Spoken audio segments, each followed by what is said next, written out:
Do you struggle with leaving the club face open at impact or overactive hands through the impact zone?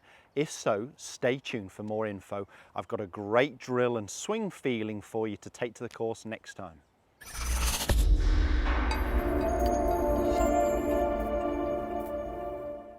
Welcome back to the TruGolf Academy. You've joined me, Jon Watts, today at Branston Golf and Country Club. Today's video is all going to be about the club face position and getting it correct pre-impact, that we don't have to use a lot of hands and arms. And I know I've talked about this a number of times throughout a number of videos, but it's such a key part that I see golfers struggle with. I'm going to be demonstrating today with a mid-iron. I've got a 7-iron here, but this is relevant with any golf club. I don't care what golf club you've got in your hands. One of the most common things I see day in, day out, teaching golfers of a variety of levels, is pre-impact that the club face is more open. So I would like, at the last parallel position, which is where the club is at last parallel to the ground here, I would like that club face to be more matching spine angle. I don't mind if you start to see a player where they maybe get the toe a little bit more up than that, but I'd like to see that club face more matching spine angle. What I see with a lot of golfers is the loft is starting to point more airborne, is open. Now from there, they're going to be leaving the club face open, hitting it right of target for a right-handed golfer, or potentially even promoting the heel to the golf ball, so struggling with shanks. What a lot of golfers will do, compensate, especially after they've hit a few right of target, is they'll almost shut down their body to speed up their hands. And it's something I see a lot.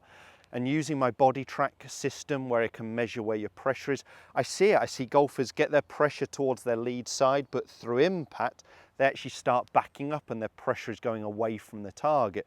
And it happens automatically. They're not aware they're doing it, but they're doing it because they're trying to slow their body to let their hands speed up.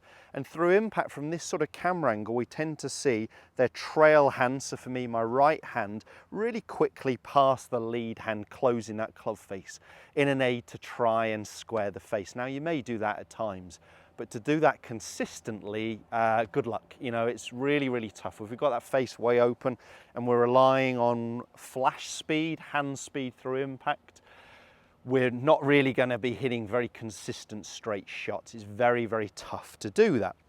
So I've talked a number of times about wrist angles, and I will put some links to relevant videos of mine just up here that's well worth checking out, talking about the lead wrist angle on the downswing. I'm actually going to focus on a drill where we're going to be thinking more about the trail hand than the lead hand to have the same effect. So whether we're focusing on the lead hand or the trail hand, we could have the same effect with the club face. But I'm going to put a slightly different spin on this video and show you a way to feel it and practice it, actually focusing more on what the trail hand is doing.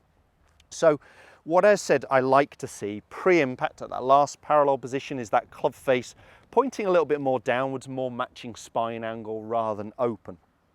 And the movement, first of all, of the lead wrist, although I'm going to be focusing, as I said, on the trail, is almost that at the start of the downswing, the lead wrist is rolling downwards a little bit here. So the back of the lead wrist, and if I was wearing a glove logo, so let me quickly pop a glove on, the glove logo would be pointing downwards more towards the golf ball.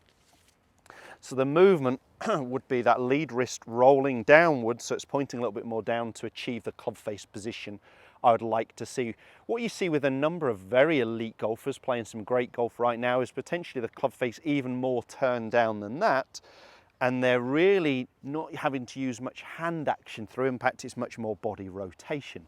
Now obviously that does rely on good body rotation, so I don't mind seeing the face a little bit more up than that, but we definitely don't want to start seeing an open position because all we get is these hands and arms. So rather than focusing on the lead wrist, as I said, I'm going to focus on the trail hand here, just as a slightly different spin that may work for you. So what we're trying to get is the feeling that the trail palm, so my right hand, my right palm, is pointing more downwards, a little bit more on top of the grip, which again gets my lead wrist in this position where it's almost rolled downwards. But my focus was my trail hand being more on the top of the grip. And what I'm going to get you to do as an exercise, as a practice drill, is we're going to stop at the top. We're going to come down to the last parallel position with my right palm on top, and actually rather than gripping it, I'm literally just going to lay my hand more on the top of the golf club here. So I'm just going to lay my hand on top to feel that my palm is actually pointing downwards and applying some downwards pressure and force. So we're going to stop pre-impact. I'm going to put my right palm just on the top of the golf club here, and I'm going to be hitting it from that position, just feeling that that right palm is pointing more downwards. You can see the wrist angle that helps me achieve, which means my left wrist would look a little bit more like this, a little bit more bowed, to help me get that ball turf strike, help me deal off the golf club. Massive power source, but it's also affecting that club face control that we're really looking for. So let me just try that as an exercise. Stop pre-impact, that right palm right on top, small little pump movement, and just get that feeling of that right palm is still pointing down, and it's forcing me just to keep my body rotating. That one went a little bit to the left of the target.